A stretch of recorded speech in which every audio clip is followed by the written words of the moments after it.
Hello YouTube, welcome back to my channel. Just a little video. Is this the most bargain bike you can buy for an A2 license at the moment? This is a Suzuki Inazuma GW250. This is nearly 9 years old now. I've had it for a year and 6 months nearly. It's been a 100% reliable bike. You can buy bigger, faster bikes. Yes, I do agree. On an A2 license, you 47 horsepower, I believe. This one's got 26 horsepower. It's a twin-cylinder engine, fuel injection. I honestly think this is the most underrated little 250 you can buy on the market at the moment. Yes, you can get the CBR 250R, which I have had. I didn't rate that at all, very vibrating. I also had a Ninja 250R, fuel injection one.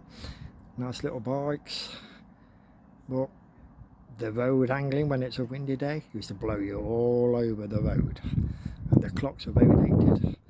Also, I had a Kawasaki Ninja 300, great little bike, a little bit quicker than this. It used to do about 100.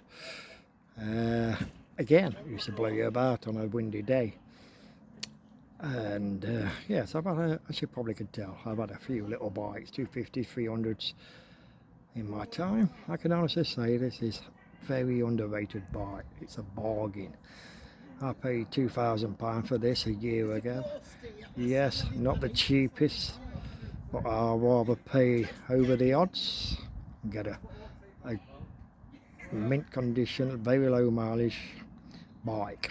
It's worth the extra 300 quid or so. Yes, you can pick them up for about £1,500 for a reasonable condition. But even now they're still fetching 2,000 in a motorbike shop. So they are kind of holding their money, and they are very good little bikes. The good things about it, very manageable, very nimble, pretty nippy really for a little 250. Soon gets up to 65 miles an hour, and it's fun to ride, and it's very comfortable. Very, very underrated bike in my opinion. Yes, you can buy faster bikes on A2 license. Okay. A2 license, sorry about that.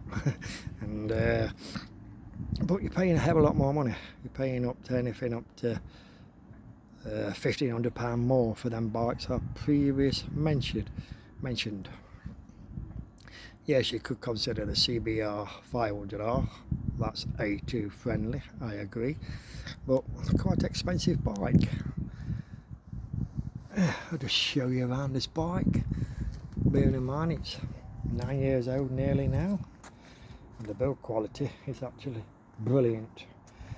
The paintwork shines beautiful like day one. The paintwork on the engine, where most engines can crust a bit, nothing.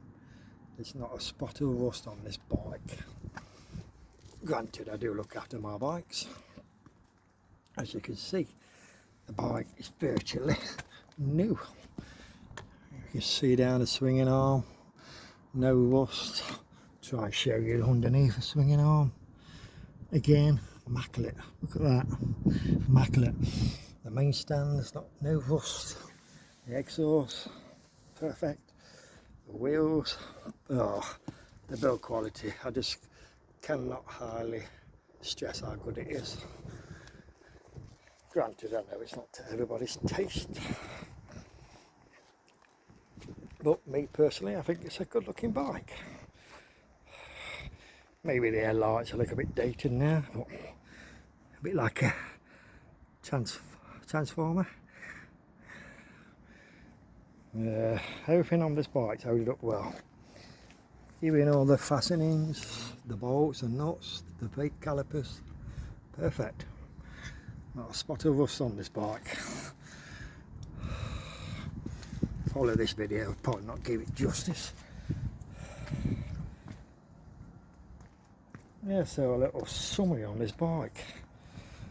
If you want something what's cheap to run, practical, very reliable, cheap to run, I say I'm getting 82 per gallon, even more sometimes, depends how you've had it. Like all bikes, you have to look after them.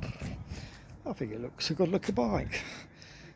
And previous bike I've just mentioned, I think this is a better bike, personally. Just my opinion, you don't shoot me, as I say. Yeah, if you could pick one of these out in this condition for about £2 grand. When you think about it, you can't even buy a cheap Chinese one, 125 for that. Crazy, isn't it? Prices on motorbikes nowadays. Yeah, I hope this helps somebody. You never know, you might be interested. Very underrated bike. For me to enjoy as much as I do, must be doing something right, because I've had over 200 bikes in my time. Yes, I know, crazy. Anyway, thanks for watching, and as I always say, keep smiling. Bye for now.